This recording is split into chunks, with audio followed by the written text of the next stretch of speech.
Take 6. Hello, welcome back to TSC Talks, the podcast where we talk about tuberous sclerosis complex and other related issues. My name is Jill Woodworth and I am your host. Thanks so much for tuning in. Today on the podcast, my guest is Rob Grandia. Rob is from California, lived there his whole life.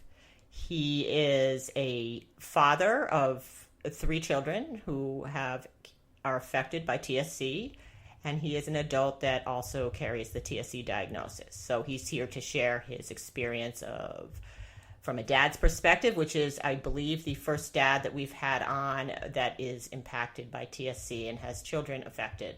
He and his wife Shannon have been phenomenal advocates and volunteers in the community. I believe they are the support people for about the entire Western United States. Not really, but they do cover a lot of area with their TSC volunteer coordinating. If you are a father and the listening community and you'd like to talk to another dad, reach out to Rob. He's really approachable, and I'll include lots of information in the links that we're trying to get up as quickly as possible on our website. We are housing the notes that I used to put on Facebook on the website, tsctalks.com, so check that out. And I'd like to mention I have Mark Martin, another phenomenal TSC community member who is a dad and affected individual himself, coming on the podcast. And down the road a little ways, I have a police officer from upstate New York coming on to talk about his autism initiative and interacting with police if you have an individual affected by autism and tuberous sclerosis complex. As you know, a large percentage of our population carries an autism spectrum disorder diagnosis. I'm not a doctor. I'm not going to go into it any more than that, but it's going to be a good conversation. I can assure you that. A lot of us have had experiences with police that haven't been as positive as they could be. So we've got that coming up. I think that's about it. I'm going to really stop talking and just say again how grateful I am to Rob and his family. His love for his wife and his devotion to the community and his love for his family are just, seeping through his words. I can't tell you enough how moving this particular episode was. They all are. Having several children impacted myself and, managing that in a family and the challenges to relationships. I just am blown away by their commitment and love for each other. So, without further ado, I'm going to say take it away, Rob. Hi, Rob Grandia here on TSC Talks. Thanks so much for being on. You problem. Are my first TSC dad, whatever that means, and yeah, I've been chasing you down for a while, but glad you finally conceded. No, thank you. Thanks for the invitation. Yeah, my complete pleasure. So you guys, you're in California. Yeah, Southern California. So you've been there most of your life? All my life. Yeah, wow. Grown up here. Shannon's grown up here. So we were lucky. My dad and mom were from Iowa in the Midwest. Okay. And the Navy took my dad to warmer temperatures, and he couldn't go back to the coldness of Iowa or anywhere else. And, San Diego and Southern California was where they stayed. He was like, no more. Pretty much 4 years of traveling on a ship and probably never having snow or any cold, and just it makes sense. Southern California weather. That's beautiful. That's it. So that, I just living in one place for so long is, I think, just outside of my experience. So I'm always, I'm like, wow, that is just really cool. Yeah. Okay. So, I guess, just tell me a little bit about your experience, whatever you feel like you want to put out there. Shannon, my wife, and I have been married for almost 20 years, and we are high school sweethearts. We went to the same high school. All the way since grade school. We became really close friends freshman year, high school. We've been together for, quite a bit of time. I love it. We got married in 99, and we thought, children were the way to go. I mean, we love children. We love kids. We wanted to have 3 or 4 kids. Family would be pretty large. And we started thinking about kids right away. So we had our 18-year-old now. She's 18. was born in 2001. Okay. She was a very healthy young child. She met all the goals her first year. At 18 months, she had a couple white spots on her body, and also she started salivating and looking up in the back seat in the oh my in the gosh, car. really? Shannon would see it. We would not think they're seizures because they're just staring and looking up, and then her salivation kind of threw us off a little bit, not knowing. Like her eyes would water? Eyes would water, she would look up, yep. and then her mouth would kind of go, and she would kind of have more saliva than normal. And she saw her doing this in the back seat in the car, so she pulled over on the freeway, which is never good to do. Ideal, no. She did, so we took her straight to just Loma on that. Linda. You took her right, okay. Yeah, and they said, oh, it's normal, kids do that. It's nothing big. Of course. She'll be fine. And this was 99 because I got my daughter in 96. That same, I remember seeing her in the backseat. Yeah. It's crazy. Same pattern. And and then on a normal, I think a doctor's visit, one of the doctors saw that she had a couple white patches or spots on her body, and they said, this might mean something. We don't want to go too far right now, but we'll not tell you what it might be. But we also want to go get your eyes checked. So we got her eyes checked.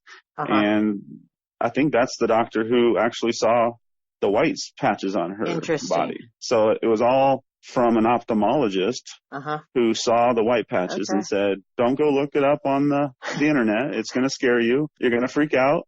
It's going to be the worst case scenario. I want you to go see a neurologist.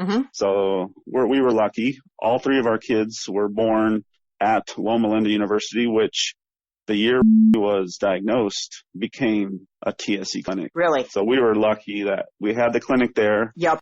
We got diagnosed we were lucky by in that way too, I would say. Dr. Ashwell. Okay. At the time, he was our neurologist.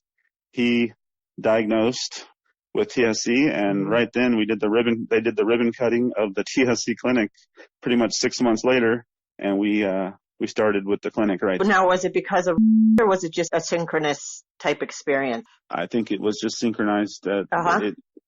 Interesting. Who knew? Who knew? We would be Southern California, and the TSC clinic would be right pretty much 35 minutes away. So wow. It's amazing how that is lucky we were at the time, and we kind of were born into the clinic. Yep. All three of our kids were there. Wonderful doctors, wonderful specialists. Just they knew what they were doing. They knew what they were talking about. We felt like you could trust them. Felt like we can trust them. Yeah.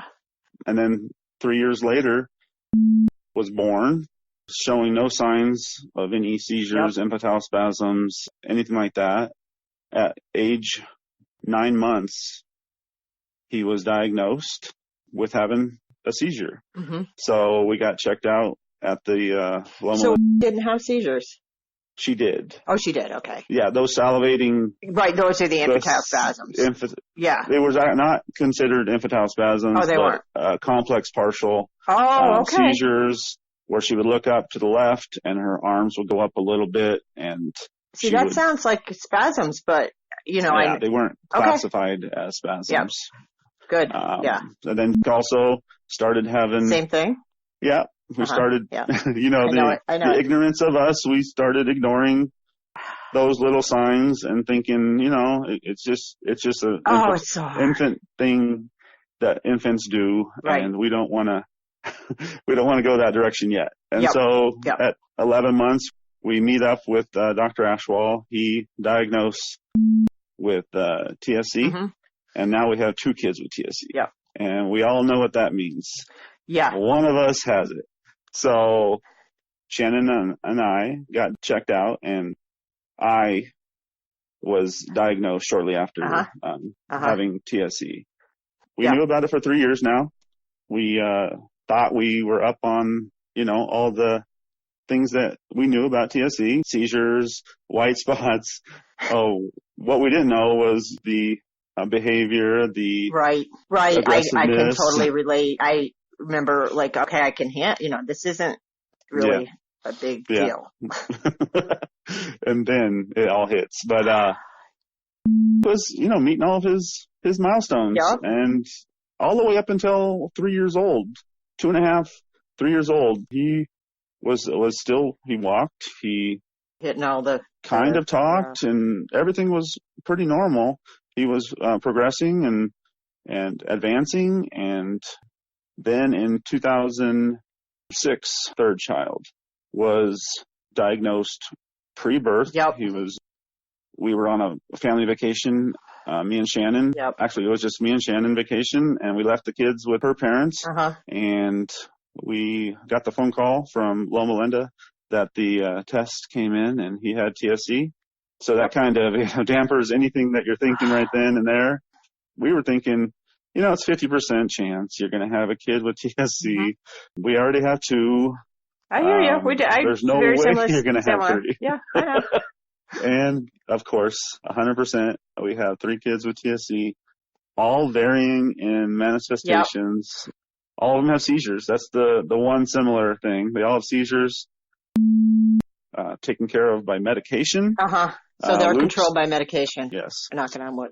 Yes. Yeah. And is still from 80 to 90 seizures at birth. Shortly after birth, he has gone pretty much to maybe 1 or 2 a week. We're very lucky. That's not bad. I mean, it's still, to the layperson, sounds pretty tough. All the medication has helped. Was on a modified Atkins diet. Okay. Not keto? Not keto. It's similar. It just doesn't have all the measuring. So it's high fat, low carb diet, and it dropped from 20 to 30 seizures down to 5 to 10 seizures. Oh, that's great. Great. The problem was he was on 6 medications still. So at the time, actually was so severe that Loma Linda referred us to UCLA. UCLA is another clinic. Dr. Wu at UCLA she knows a lot. And we were lucky we got referred to her. She said, man, 6 medications, that's a lot. We need to try to cut them down. Every time we tried to cut it down, the seizures got worse. So we went back up to our 6.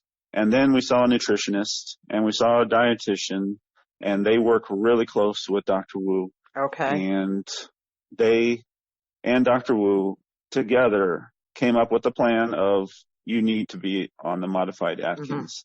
We're not thinking about surgery yet. We're not thinking about the VNS implant yet.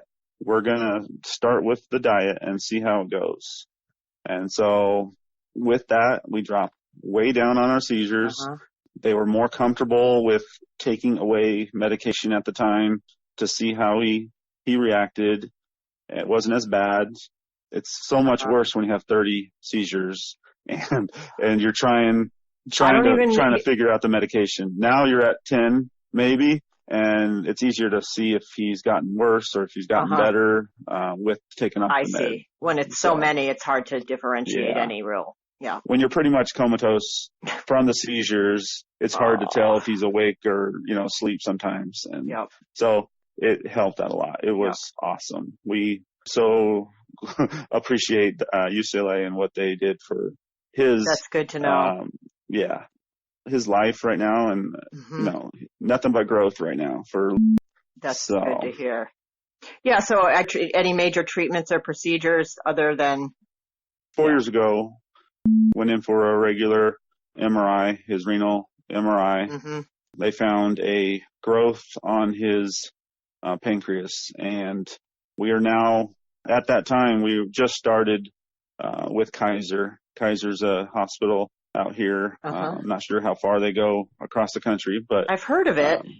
They're a large hospital that have lots and lots of hospitals around Southern California. It just got too expensive for us to stay with the clinic. Shannon's a teacher.